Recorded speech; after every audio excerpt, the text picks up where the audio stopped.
ইরানের আঘাতে তছনছ, আলোচনায় বসতে বাধ্য আমেরিকা। হরমুজ প্রণালীর সংকট নিরসনে মুখোমুখি যুক্তরাষ্ট্র, ইরান উচ্চ পর্যায়ের বৈঠক। আমেরিকার 2 দালাল, সৌদি কাতারের ইসরায়েল প্রেম। 7 দিনে মৃত 1300, গরমে মারা যাচ্ছে ইউরোপের লোকজন। আসসালামু আলাইকুম, আপনারা এতক্ষণ শুনছেন সংবাদ শিরোনাম, এখন বিস্তারিত।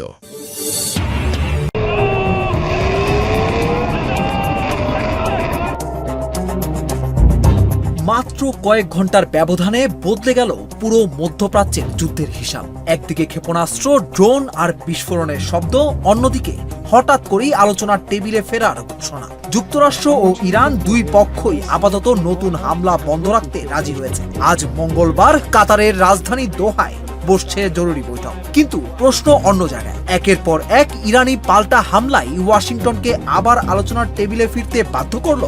ঘটনার শুরুটা আরো ভয়ঙ্কর।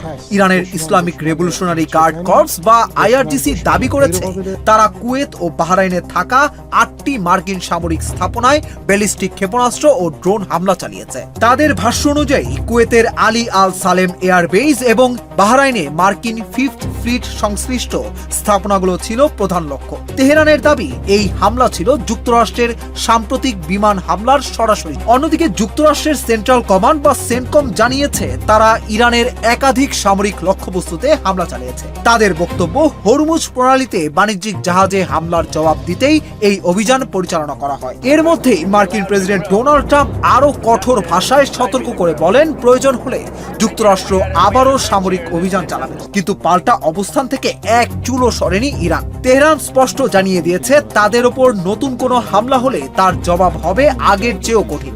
একই সঙ্গে তারা আবারও হরমুজ প্রণালীতে নিজেদের নিয়ন্ত্রণের অবস্থান পুনর্ব্যক্ত করেছে। তবে এই উত্তেজনার মাঝেই আসে সবচেয়ে গুরুত্বপূর্ণ কূটনৈতিক খবর। আপাতত নতুন সামরিক অভিযান বন্ধ রাখার বিষয়ে সম্মত হয়েছে দুই দেশ।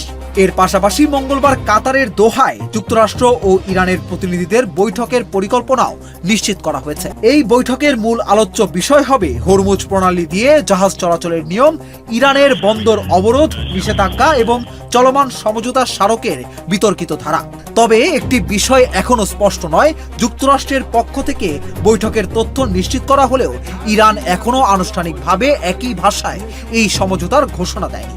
ফলে আলোচনার ভবিষ্যৎ নিয়ে অনিশ্চয়তা পুরোপুরি কাটেনি। এর মধ্যেই হরমুজ প্রণালীতে জাহাজ চলাচল অব্যাহত রয়েছে, যদিও নিরাপত্তার ঝুঁকি এখনো অনেক বেশি। ফলে এখানে নতুন করে সংঘাত ছড়িয়ে পড়লে তার প্রভাব শুধু মধ্যপ্রাচ্যেই নয়, বিশ্ব অর্থনীতিতেও পড়তে পারে।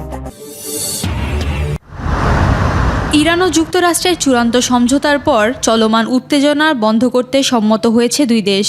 আন্তর্জাতিক সংবাদ মাধ্যমগুলো জানিয়েছে হরমুজ প্রণালী নিয়ে তৈরি হওয়া তীব্র সংকট বন্ধে মঙ্গলবার কাতারের রাজধানী দোহায় একটি উচ্চ পর্যায়ের বৈঠকে বসতে যাচ্ছেন দুই দেশ।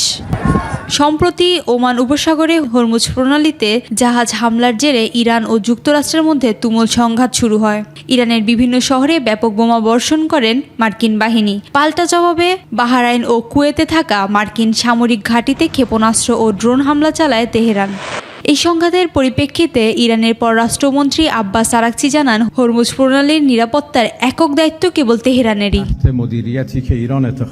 এদিকে ওয়াশিংটন ও ইসরায়েলের বিরুদ্ধে আরও কঠোর অবস্থান নিয়েছেন ইরানের সর্বোচ্চ নেতা মোস্তফা খামেনি। ইরানের উপর চালানো বিভিন্ন ঘটনাকে যুদ্ধ অপরাধ আখ্যা দিয়ে তিনি মার্কিন ও ইসরায়েলি নেতাদের বিচারের মুখোমুখি করার দাবি জানান। অন্যদিকে লেবাননের পার্লামেন্ট স্পিকার বলেছেন, দেশটির অধিকারের নিশ্চয়তা না দেয়ায় লেবানন, ইসরায়েল ও যুক্তরাষ্ট্রের মধ্যে ত্রিপাক্ষীয় কাঠামো চুক্তি কোনোভাবেই বাস্তবায়ন করা সম্ভব নয়।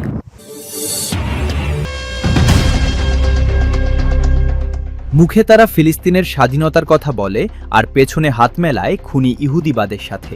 তথাকথিত মুসলিম বিশ্বের নেতা দাবিদার সৌদি আরব এবং কাতারকে নিয়ে এবার ফাঁস হয়েছে এক ভয়ঙ্কর সত্য, যে ইসরায়েল প্রতিনিয়ত মুসলিমদের রক্তে হাত রাঙাচ্ছে।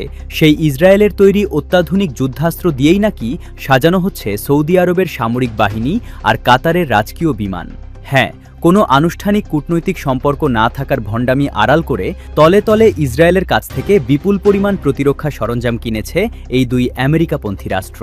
ইসরায়েলি প্রভাবশালী সংবাদ মাধ্যম হ্যারেজ উন্মুক্ত নথিপত্র এবং আলোকচিত্র বিশ্লেষণ করে এই চাঞ্চল্যকর তথ্য ফাঁস করেছে, যেখানে দেখা গেছে আমেরিকার তৈরি F-15 যুদ্ধবিমানের জন্য ইসরায়েলের তৈরি কম্পিউটারাইজড যুদ্ধ হেলমেট এবং বিশেষ বিমান প্রতিরক্ষা ব্যবস্থা ব্যবহার করছে রিয়াদ ও দোহা।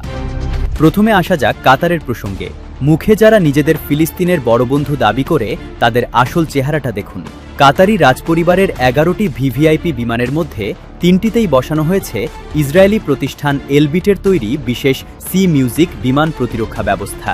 নথিপত্র বলছে 2020 থেকে 2022 সালের মধ্যে সুইজারল্যান্ডের ব্যাসেলে যখন এই বিমানগুলোর রক্ষণাবেক্ষণ চলছিল, ঠিক তখনই গোপনে এই অত্যাধুনিক ইসরায়েলি প্রযুক্তি যুক্ত করা হয়। এখানেই শেষ নয়। 2017 সালে ওয়াশিংটনের পাচেটে যখন কাতার F-15 কিউএ আবাবিল যুদ্ধবিমান কেনার চুক্তি করে, তখন পর্দার আড়ালে লাভবান হয় ইসরায়েল। মার্কিন চুক্তির উপচুক্তি বা সাব কন্ট্রাক্ট বাগিয়ে নেয় ইসরায়েলি প্রতিষ্ঠানগুলো। প্রায় 15 থেকে 25 কোটি ডলারের এই চুক্তির আওতায় কাতারি ফাইটার জেটের জন্য প্রতিটি $2 লাখ মূল্যের 160টি JHMCS কম্পিউটারাইজড হেলমেট এবং নাইট ভিশন চশমা সরবরাহ করে খোদ ইসরায়েল। এবার তাকানো যাক আমেরিকার আরেক অন্ধ অনুসারী সৌদি আরবের দিকে।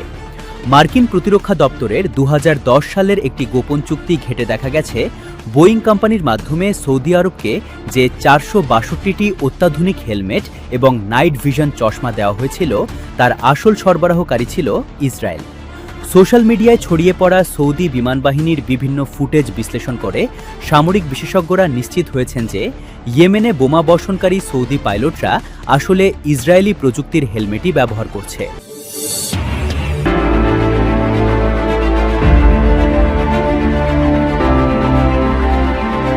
ইউরোপ যেন আগুনের চুল্লি। তীব্র দাবদাহে একের পর এক দেশ পড়ছে অস্বাভাবিক গরমে। রাস্তায় হাঁটতে গিয়ে অসুস্থ হয়ে পড়ছেন মানুষ, হাসপাতালগুলোতে বাড়ছে রোগীর চাপ। আর মাত্র 7 দিনের ব্যবধানে অতিরিক্ত তাপপ্রবাহে প্রাণ হারিয়েছেন 1300 জনেরও বেশি মানুষ। বিশ্ব স্বাস্থ্য সংস্থা বলছে, ইউরোপের সাম্প্রতিক এই তাপপ্রবাহ এখন জনস্বাস্থ্যের জন্য এক ভয়াবহ সংকটে পরিণত হয়েছে। 21 জুন থেকে শুরু হওয়া এই তাপপ্রবাহে ইউরোপের বিস্তীর্ণ অঞ্চল 35 থেকে 40 ডিগ্রি সেলসিয়াসেরও বেশি তাপমাত্রার মুখোমুখি হয়েছে। France, Germany, Italy, Poland, Hungary, চেক প্রজাতন্ত্র সহ একাধিক দেশে তাপমাত্রা বহু বছরের রেকর্ড ভেঙেছে। শুধু ফ্রান্সে কয়েকদিনের ব্যবধানে স্বাভাবিকের তুলনায় প্রায় 1000 অতিরিক্ত মৃত্যুর তথ্য প্রকাশ করেছে দেশটির স্বাস্থ্য কর্তৃপক্ষ। নিহতদের অধিকাংশই বয়স্ক এবং আগে থেকেই বিভিন্ন শারীরিক জটিলতায় ভুগছিলেন। বিশেষজ্ঞরা বলছেন, এটি কেবল একটি গরমের মৌসুম নয়, বরং জলবায়ু পরিবর্তনের ভয়াবহ বাস্তবতার প্রতিফলন। বিজ্ঞানীদের মতে, মানুষের কর্মকাণ্ডের ফলে বৈশ্বিক উষ্ণতা বৃদ্ধি পাওয়ায় ইউরোপে এমন চরম তাপপ্রবাহ আরও ঘন ঘন ও আরও তীব্র হয়ে উঠছে। অনেক শহরে বিদ্যুৎ সরবরাহ, স্বাস্থ্যসেবা এবং অবকাঠামোর ওপরও চাপ তৈরি হয়েছে। বিশ্ব স্বাস্থ্য সংস্থার মহাপরিচালক সতর্ক করে বলেছেন, তাপপ্রবাহ এক নীরব ঘাতক। ইউরোপের অধিকাংশ বাসাবাড়ি, স্কুল ও কর্মস্থল এমন চরম গরম মোকাবেলার জন্য প্রস্তুত নয়। তাই শিশু, বয়স্ক এবং দীর্ঘমেয়াদী রোগে আক্রান্ত ব্যক্তিরা সবচেয়ে বেশি ঝুঁকিতে রয়েছেন। আবহাওয়াবিদদের আশঙ্কা, আগামী কয়েকদিনেও ইউরোপের বহু অঞ্চলে তাপমাত্রা অস্বাভাবিকভাবে বেশি থাকবে, ফলে মৃত্যুর সংখ্যা আরও বাড়তে পারে। ইতোমধ্যে বিভিন্ন দেশে জনগণকে দিনের সবচেয়ে গরম সময়ে ঘরের বাইরে না যাওয়ার, পর্যাপ্ত পানি পান করার এবং ঝুঁকিপূর্ণ ব্যক্তিদের বিশেষভাবে দেখভাল করার পরামর্শ দেওয়া হয়েছে।